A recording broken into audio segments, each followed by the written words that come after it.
You are more than the sum of your parts. This workbook and video go together, so if you haven't downloaded the workbook, please do, because you need the workbook as we go through the video.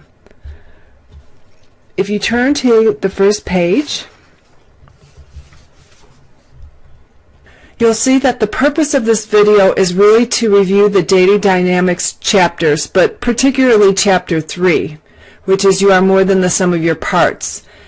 The benefit of learning about your whole self and the subsystems that embody your whole is to really help you understand the complexity of one person, that is yourself, in order for you to understand the intricacies of a partnership, or even more complicated, an organization, a society, or even the world. So it's important to begin your self-analysis in order to acquire fundamental skills of systems thinking. Later, you'll apply this knowledge and skills to more sophisticated tasks, such as analyzing organizational patterns and problems over time. So if you look on page 1, you'll see the objectives for this lesson, and you'll see that we have 6 of them. First, we're going to depict in detail the aspects of your physical, emotional, psychological, and spiritual self. We're going to apply the systems principle of input, transformation, and output to describe how you internalize external events, process them, and emit them back into the environment via outputs. You're going to explain why common psychological assessments are limited in terms of describing your whole self. You'll also be able to describe on a general level how an astrological chart is more reflective of a holistic viewpoint in comparison to a psychological measure, which is often found in the social sciences. You'll be able to clarify how purpose drives action, and you'll be able to detail environmental systems that surround you in order to acquire a deeper understanding of how environment influences your system through positive and negative feedback loops. So if you look at the lower half of the page, you'll see the outline that we will proceed in.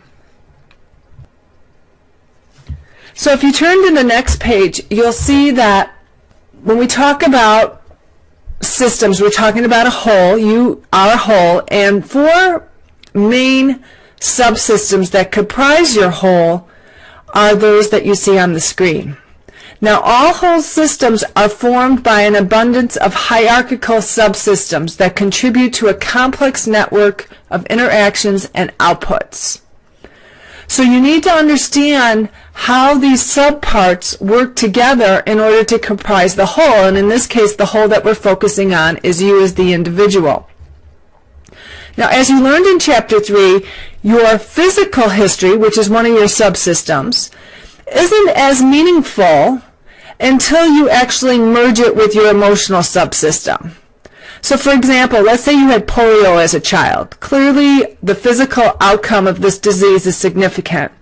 But the experience becomes even more profound when we analyze how polio not only influenced you on a physical level, but also on an emotional level. Now, an author and renowned speaker who can give us a concrete illustration of the physical and emotional connection is Carolyn Myss.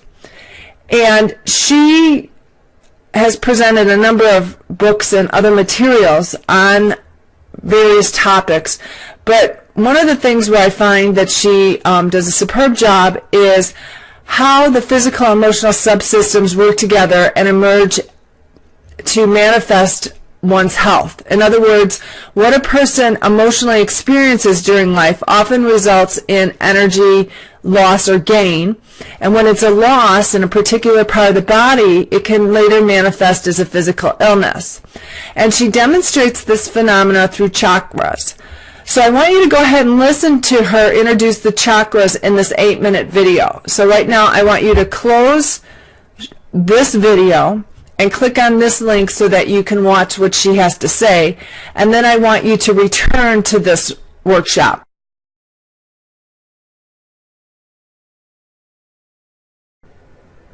Now that you watched the video, let's examine the chakras in more detail. So I want you on page 3 at the bottom to go ahead and click this link. And that's going to take you to this page. And here, this is a resource on Carolyn Miss's page where she actually shows the body and the different chakras. And as you move your mouse up and down, you can see what each chakra is. So starting with the 7th, so if you're feeling a loss of energy in the muscular system, the skeletal system, and the skin, that connection is of a spiritual nature, as you can see here.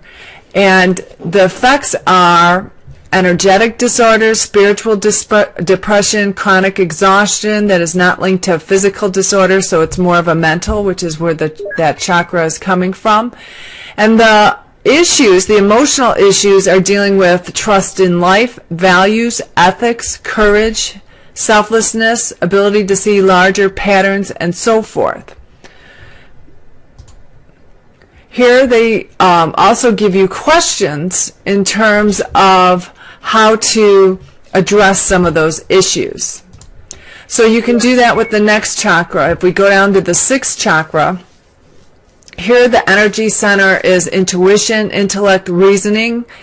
It involves the mental abilities, the psychological skills, and here it's dealing with the organs of the brain, the nervous system, the eyes, the ears, the nose. And the effects could be, again, so these are the physical effects that might manifest as brain tumors, strokes, blindness, deafness. And then the emotional issues that really come from that chakra have to do with truth, intellectual abilities, feelings of inadequacy, openness to ideas of others, ability to learn from experience, emotional intelligence. 5th chakra. This is the center of struggle with choice and the ability to release the will of the divine guidance, so faith over our fears. And the organs that are involved are throat, thyroid, neck, mouth, teeth. We see that the physical effects might manifest in chronic sore throat, mouth ulcers, gum difficulties, swollen glands, and so forth, thyroid problems. And the emotional issues are really choice, strength of will, personal expression, and so forth. If we go to the 4th chakra, here it says it lies in the powerhouse of the human energy system. And here the emotional energy is love. The central organs are the chest, the heart, the lungs, the shoulders, and so forth. The physical manifestations might be heart failure, heart attack, could be asthma and allergies, bronchial pneumonia, upper back, shoulder pain, breast cancer. And the emotional issues that are being dealt with are love, hatred, bitterness, grief, anger, jealousy. Now, it may not be all of them, but you know, these are some of the issues that could be what a person's dealing with, which manifests the physical aspect. So then we go to the 3rd chakra, and I'm going to let you go through this on your own when you get a little more time, but you'll see that here this is dealing with the stomach, upper intestines, and the issue is where it's dealing with maturity and honorability in relationships, and it may manifest in arthritis, it may intestinal problems. We have the 2nd chakra. This is dealing with personal power, creativity, sexuality. The organs that are involved are the sexual organs, the large intestines, the pelvic area, and so forth. Physical manifestations might be arthritis, chronic lower back pain, menopause severity, and then the emotional issues are loss of control through events such as addiction, rape, betrayal, impotence, financial loss, etc. And then you have the 1st chakra, which is connected to all of life. The organs are the base of the spine, the legs, the bones, the feet. The physical manifestations might be chronic lower back pain, rectal disorders, depression, multiple personality disorders. Emotional issues include physical, family, group safety, and so forth. So when you get a chance and have a little more time, go through all these. It's really kind of cool to see the different areas of the chakras, the emotional issues, and then the physical manifestations of those emotional issues. So let's go back now to our workshop. So as you can see, there is a strong connection between your emotional subsystem and your physical subsystem. And clearly your thoughts, being your psychological subsystem, as well as your spiritual entity, are all interconnected. But those chakras really make it clear in terms of how what you're feeling is really manifesting on the inside as well. So if you're interested in learning more about those connections, then I strongly recommend The Anatomy of the Spirit, The 7 Stages of Power and Healing, and again, that's by Carolyn Miss. So whenever I'm feeling strong energy coming from my body, I often go back to the book Anatomy of the Spirit to see what emotions I might be dealing with that aren't necessarily self-evident. And I will give you an example of something that I experienced in the past. This time I'm going to go ahead and click the link on directly, since this is my video, and we'll watch it together. It was a regular day, just like today. The sun was shining and I was out walking my dog. But unlike today, 15 years ago, I had received bad news. My dog of 10 years was diagnosed with cancer. The veterinarian gave her only a few months to live. As I walked her around the park, I felt this pain on the left side of my chest.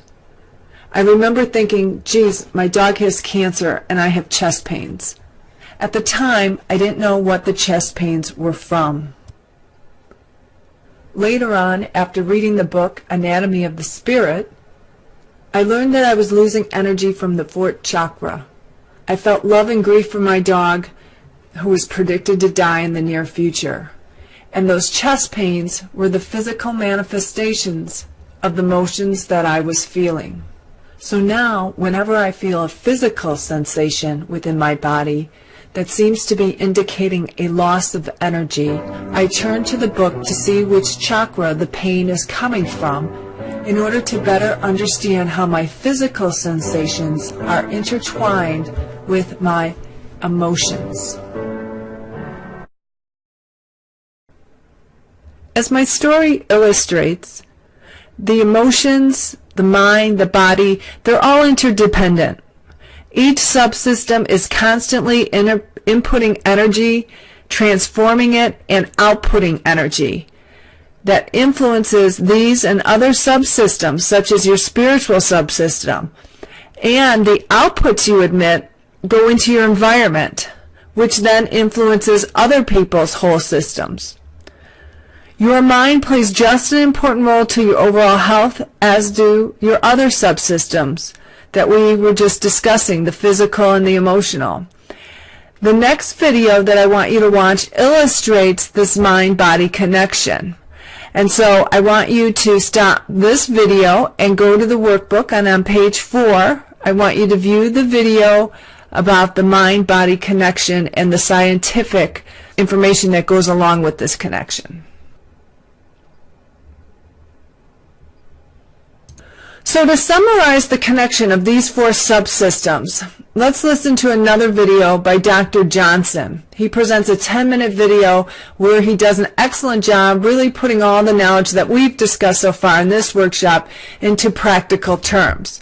So go ahead and turn off this video so that you can watch this 10-minute YouTube video and then come back to the workshop. As Dr. Johnson acknowledges, many people do not want to self-assess themselves because they're afraid of what they may uncover. Now, in order to be a successful systems thinker, you need to fully understand yourself in order to understand others, as well as larger entities such as organizations and communities. Therefore, the more time and effort you put into your own self-assessment, which is the homework that is going to be due in a couple weeks, the more effective you will be overall as a holistic thinker. Now, as you probably noticed, one important systems principle that is crucial to completing your self-analysis assignment is the concept of input, transformation, and output. So let's discuss this principle. It was discussed both in the Data Dynamics book and in the Systems book, so you should have a general grasp of what it is. But just to reiterate, this principle, what it illustrates is that all systems take in energy from their environments, they transform that energy, and then they output whatever they don't use. So a simple example is eating some type of food. The body transforms the solid by absorbing the nutrients and other byproducts that the body can use, and then what it can't use, it outputs. So that's what we poo out.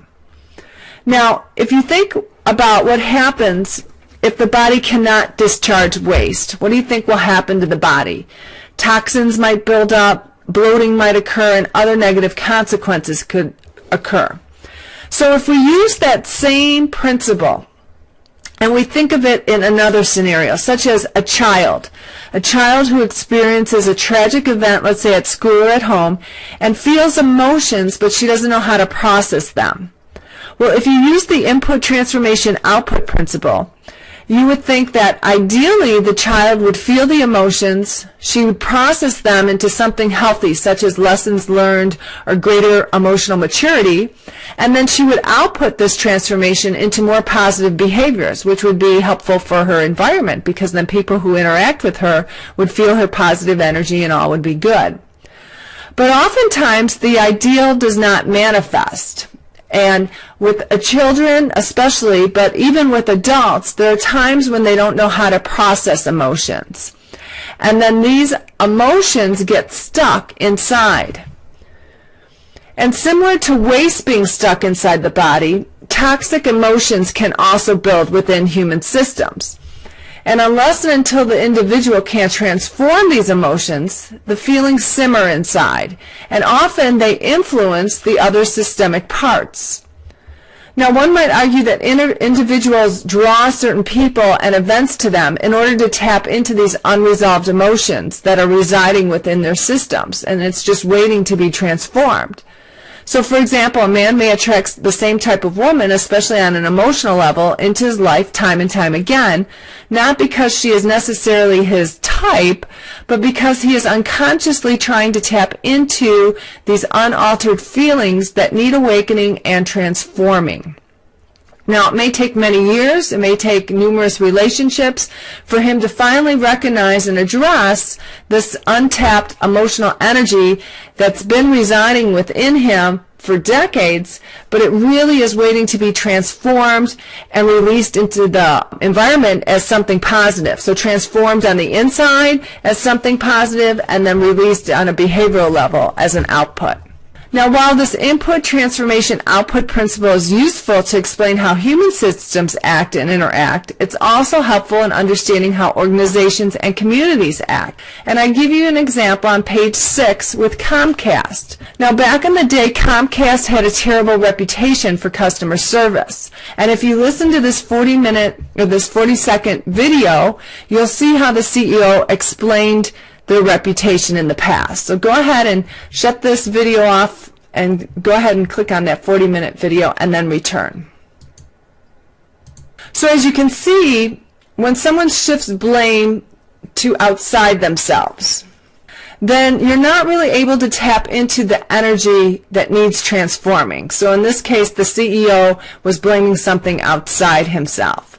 But when he actually later on takes responsibility and recognizes that his organization does have a problem with customer service, or in systems language we might say that the organization had some unaltered energy that needed transforming, and the CEO began to input a lot of energy into the company, whether via policies or training, communication that focused on quality customer service, all these things to transform the company into a better serving company to their clients. And when this was done, a transformation took place inside the company, and these policies and training and incentives were turned into a better performance. So that was the output, higher quality customer service. So as you can see, any system analysis is going to focus on inputs, transformations, and outputs, whether it be your own system analysis, which you're going to do, or if you ever did an organizational analysis in the future, you would also focus on inputs, transformations, and outputs in order to understand the whole system. So I want you to think about this after you get done with this workshop and reflect a little more so that you understand how this principle works and how it might be influencing your own subsystems. including the psychological component, which is what we're going to deal with next. So if you turn to page 7, you'll see that as you're completing your self-analysis, you're going to be employing some psychological measures to understand a small segment of your psychological subsystem. And when you use these measures, I want you to be aware of how these instruments actually break you down. That is your whole. It breaks you down into smaller parts.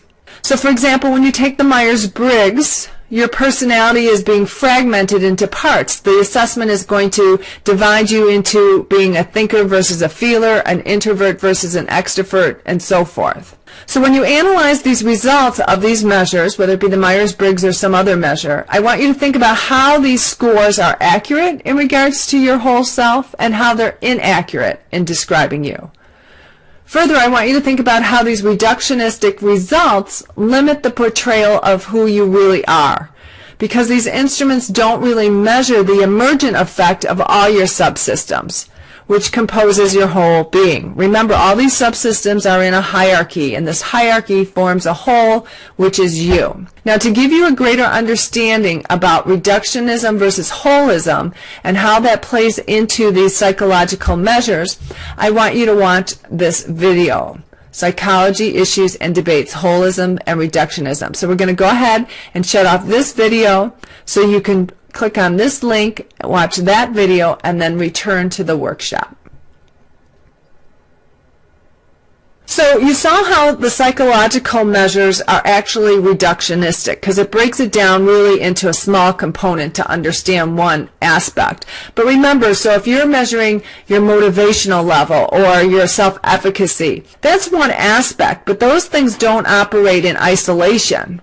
Everything about you emerges as a whole, and so they're all interacting. So it's very hard for a psychological measure to measure everything that's going on into a human behavior, and that's why they have limitation. Now, in contrast to a psychological instrument that attempts to isolate one aspect of your personality in order to define how you behave, an astrological chart actually illustrates a more complex analysis.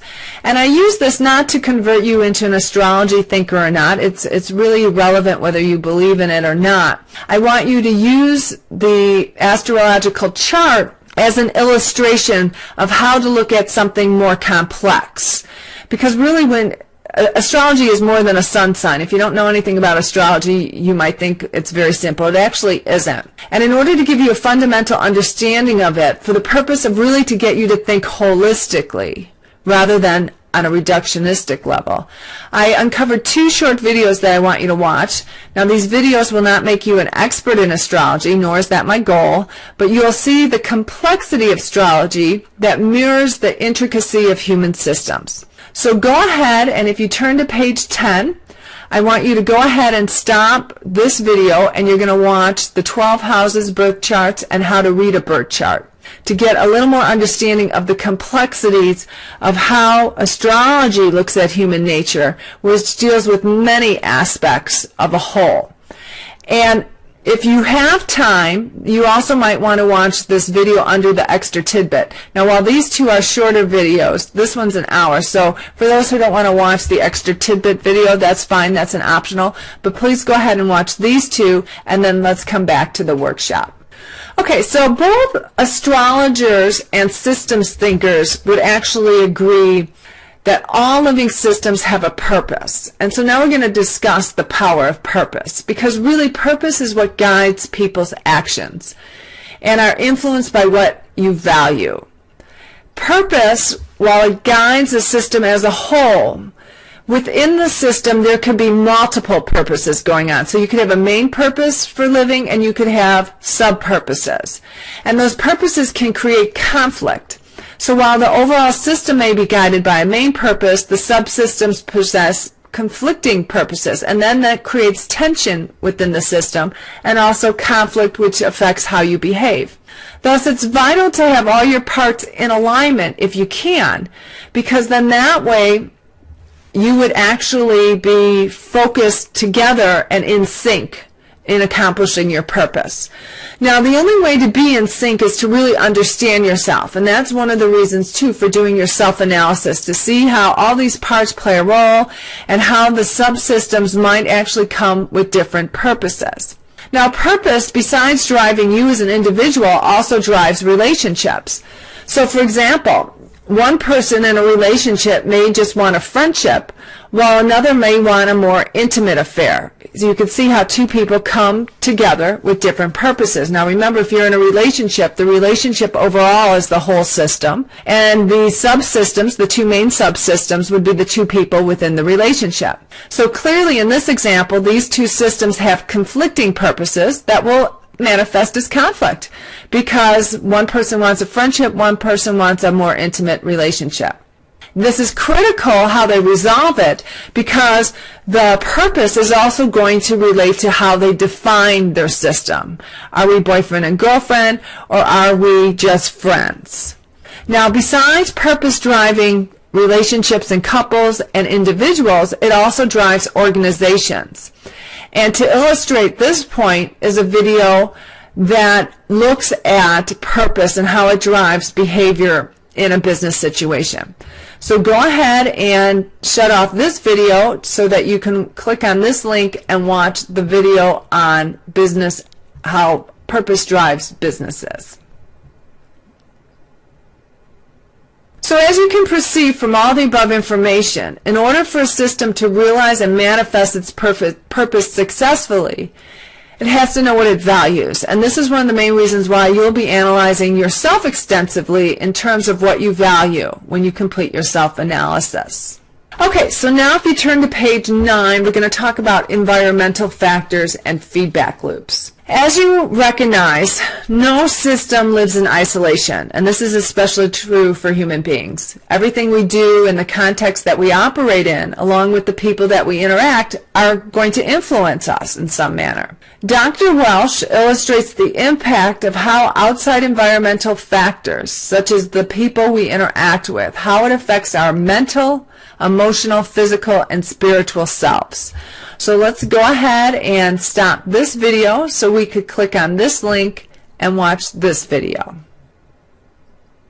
So as you can see, people and context that we interact within can either amplify us or diminish us in certain ways, which can be either positive or negative. And that's where those feedback loops come in. So for example, if Jane likes to spend money and she interacts with people who squander money, then her behavior is likely to be amplified, which may lead her into going into debt. Now in contrast, if Jane intermingled with penny pinchers, then her spendthrift ways are likely to lessen from their influences, so it would diminish her behaviors. Now, and again, that might be good, that might be bad. It might be bad in the sense of then she becomes cheap and nobody likes her. You know, just because something is amplified or diminished isn't necessarily positive or negative. It depends on what is the result as a consequence of that. So in order to see how environmental systems influence us, it's wise to understand the types of feedback loops that these interactions are creating. Therefore, as part of your system analysis on yourself, you'll be examining the external environment you interact with. That may include many types of people and environments, whether it be family, friends, work, church, school, volunteer efforts, cultural norms, and so forth. So to refresh your memory about feedback loops, I don't know if you recall the video that you watched earlier in the semester, but you may want to watch it again. And if you do, the link is here at the bottom of page 9. That is our lesson for today. You learned about the 4 main subsystems comprising you and how these subsystems influence each other. You specifically saw how the 7 chakras can pinpoint emotional issues that are manifesting physically within the body. Further, you enhanced your knowledge about the system's principle of input, transformation, and output, which helps you describe how you internalize external events, process them, and emit various types of outputs back into the environment.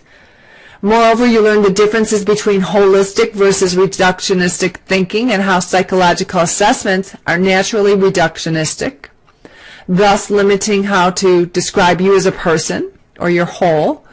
You also learned on a general level how astrological charts are holistic, and as a result makes them, understanding them, a little more complex.